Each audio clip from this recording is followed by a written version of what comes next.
नमस्कार, मैं हूं कनिष्का। दी सिनेमा शो के आज के एपिसोड में हम बताएंगे कि सलमान खान की बैटल ऑफ गलवान ने रिलीज से पहले ही कौन सा नया इतिहास रच दिया। रामायण को नुकसान से बचाने के लिए रणबीर कपूर ने संजय लीला भंसाली को जो अल्टीमेटम दिया है उस पर चर्चा करेंगे। साथ ही धुरंधर का वो राज बताएंगे जो फिल्म आने से पहले ही खुल गया। तो चलिए शुरू करते हैं आज की खबरों का सिलसिला। आज शो की शुरुआत एक दुखद खबर से। Oceans 11 fame actor Michael Delano का निधन हो गया है। माइकल ने शुरुआत एक सिंगर के तौर पर की थी, फिर कुछ टीवी सीरियल्स में नजर आए। आर्नोल्ड श्वार्ज़नेगर की कमांडो से उनके एक्टिंग करियर को परवाज मिली। ओशंस 11 और 12 में उन्होंने कैसीनो मैनेजर फ्रैंक वॉल्ट्स का रोल किया था।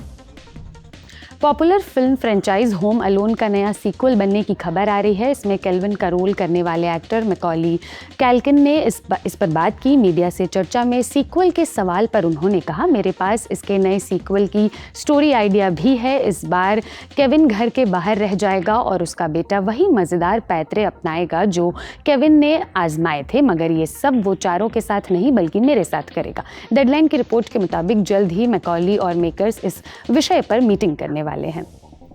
लेजेंडरी एक्टर धर्मेंद्र की प्रार्थना सभा आज 27 नवंबर को मुंबई के एक 5 स्टार होटल में हुई। परिवार ने इस श्रद्धांजलि सभा को सेलिब्रेशन ऑफ लाइफ नाम दिया। बॉलीवुड हंगामा के मुताबिक देओल परिवार ने इस प्रेयर मीट को उसी तरह ऑर्गेनाइज किया जिस तरह धर्मेंद्र ने अपनी जिंदगी को जिया, यानी पूरी जिंदा दिली के साथ। सोनू निगम ने यहाँ धर्मेंद्र के यादगार गाने गाए। इंडस्ट्री के तमाम हस्तियाँ यहाँ मौजूद रहीं। तुम्बाड फेम डायरेक्टर राही अनिल बर्वे की फिल्म माया सभा का टीजर आया है। फिल्म के नाम के मुताबिक टीजर भी माया से भरा दिख रहा है। धुंध और धुएं के बीच माया सभा नाम की एक इमारत दिखती है और कुछ पल बाद आवाज आती है, मैं रौंदूंगी तोहे। फिल्म में जावेद जाफरी लीड रोल में है। ये 16 जनवरी को सिनेमाघरों में रिलीज होगी। मशहूर कार्टूनिस्ट स्वर्गीय आर.के. लक्ष्मण की याद में एक विशेष सम्मान की शुरुआत की गई है। ये पहला अवार्ड आमिर खान को दिया गया। 26 नवंबर को पुणे के MCA क्रिकेट स्टेडियम में ये समारोह हुआ। कार्यक्रम की शुरुआत A.R. रहमान के लाइव कॉन्सर्ट से हुई। सलमान खान की बैटल ऑफ गलवान ने रिलीज से पहले ही इतिहास रच दिया। अभी फिल्म की शूटिंग भी पूरी नहीं हुई है और इसने 350 करोड़ रुपए की कमाई भी कर ली है। खबर है कि जियो स्टूडियोज ने फिल्म के सभी राइट्स खरीद लिए हैं। इसके लिए उन्होंने मेकर से 325 करोड़ रुपए की डील की है। बॉलीवुड में इतनी बड़ी डील पहले कभी नहीं हुई, ना तो इंडियन सिनेमा की सबसे कमाऊ फिल्म दंगल के लिए और ना ही शाहरुख की सुपरहिट फिल्म जवान या पठान के लिए। बॉक्स ऑफिस वर्ल्ड वाइड के मुताबिक जियो ने बैटल ऑफ गलवान के म्यूजिक, सैटेलाइट, डिजिटल और थिएट्रिकल डिस्ट्रीब्यूशन राइट्स भी खरीद लिए हैं। ये डील बताती है कि इन्वेस्टर को ब्रांड सलमान पर कितना भरोसा है। हालांकि इसमें भी एक कैच है। ये डील पूरी तरह से फिल्म की परफॉर्मेंस पर निर्भर करेगी, यानी 325 करोड़ रुपए को बेस प्राइस रखा गया है। फिल्म चली तो फाइनल प्राइस ऊपर जा सकता है और यदि नहीं चली तो आंकड़े घट भी सकते हैं। अगर बैटल ऑफ गलवान 100 से 200 करोड़ से अधिक का कलेक्शन करती है तो जियो स्टूडियोज मेकर्स को और पैसा देगी, पर यदि फिल्म ने तय सीमा तक की कमाई नहीं की तो इस रकम से कटौती होती चली जाएगी। वैसे सलमान की फ्लॉप फिल्म भी 200 करोड़ कमा ही लेती है। ऐसे में सलमान पर जियो स्टूडियो के इस दांव में घाटा होने के चांस ना के बराबर हैं। अगले साल के अंत तक रणबीर कपूर की 2 फिल्में रिलीज होनी है। ये है लव एंड वॉर और रामायण। रामायण का दिवाली पर आना तय हो चुका है, मगर संजय लीला भंसाली ने अब तक लव एंड वॉर की रिलीज डेट अनाउंस नहीं की है। यहाँ तक कि अब तक तो इसकी शूटिंग भी पूरी नहीं हो सकी है। शूट में देरी के कारण रिलीज में देरी होगी। ऐसे में रामायण और लव एंड वॉर की रिलीज के बीच गैप कम हो जाएगा। रणबीर इस दिक्कत से बचना चाहते हैं, इसलिए उन्होंने भंसाली एंड टीम को मार्च तक इस फिल्म की शूटिंग पूरी कर लेने की सलाह दी है। इस बारे में बॉलीवुड हंगामा ने सूत्रों के हवाले से लिखा, रणबीर ये सुनिश्चित करना चाहते हैं कि लव एंड वॉर और रामायण के बीच कम से कम 4 महीने का अंतर हो। चूंकि रामायण की डेट आगे नहीं बढ़ सकती, इसलिए रणबीर ने भंसाली से आग्रह किया है कि वो जून 2026 तक लव एंड वॉर रिलीज कर दें। रामायण के प्रोड्यूसर नमित मल्होत्रा भी दबाव बना रहे हैं कि भंसाली अपनी फिल्म जून में ही ले आए। वो नहीं चाहते हैं कि लव एंड वॉर किसी भी तरीके से रामायण की परफॉर्मेंस को प्रभावित करे।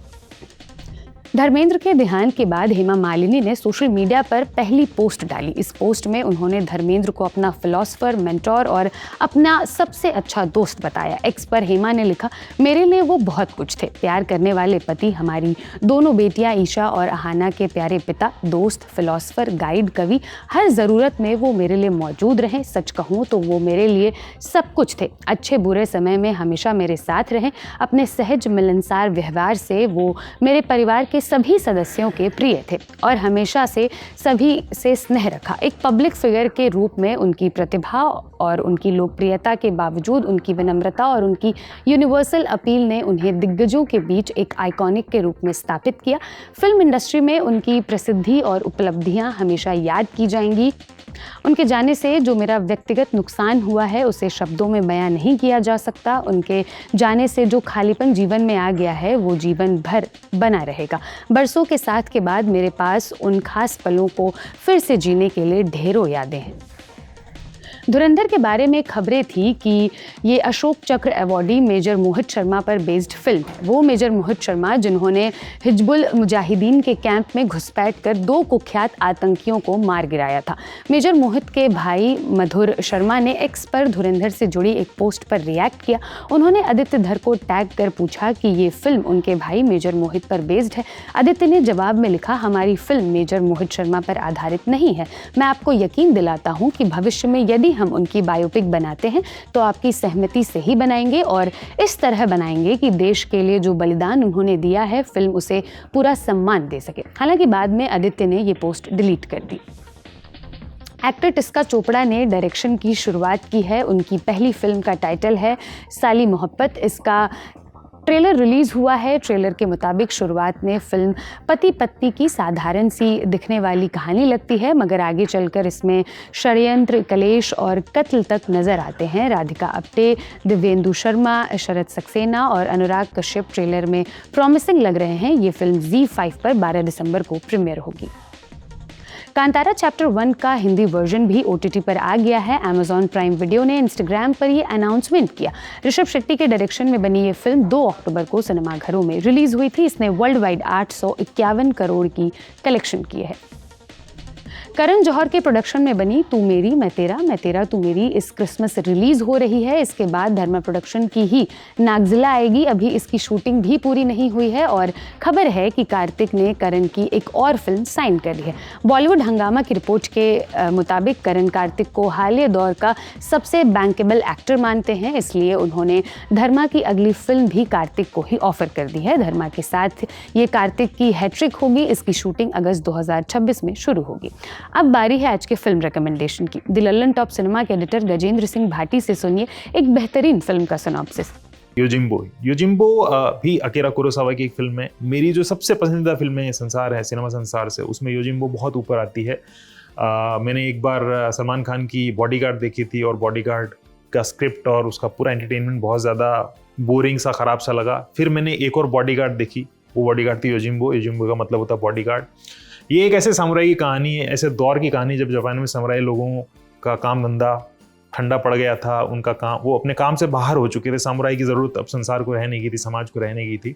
तो वो इधर उधर भटक रहे हैं और थोड़ा बड़ा अपनी तलवार किसी को किराए पे देके किसी की सुरक्षा करके अपना गुजारा कर रहे थे। तो एक सामुराई है, वो पगडंडी से भटक रहा है और एक गाँव में पहुँचता है।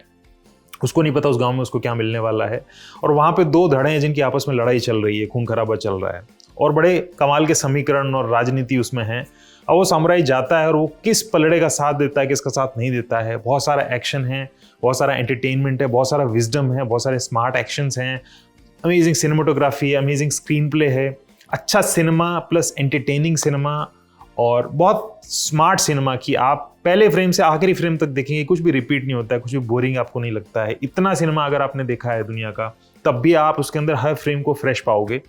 योजिम्बो उन चंद फिल्मों में से है जो आज भी नए फिल्म मेकर्स को इंस्पायर करती है। उस फिल्म को देख देख के वो फ्रेम्स बनाना सीखते हैं, एंटरटेनमेंट परोसना सीखते हैं। एक मस्ट वॉच है। इसको भी आप इंटरनेट आर्काइव पे देख सकते हैं। चाहें तो आप क्राइटेरियन कलेक्शन से इसकी ब्लू रे खरीद सकते हैं। आज का शो लिखा था मेरी साथी अंकिता ने। देखते रहिए लल्लन टॉप सिनेमा। शुक्रिया।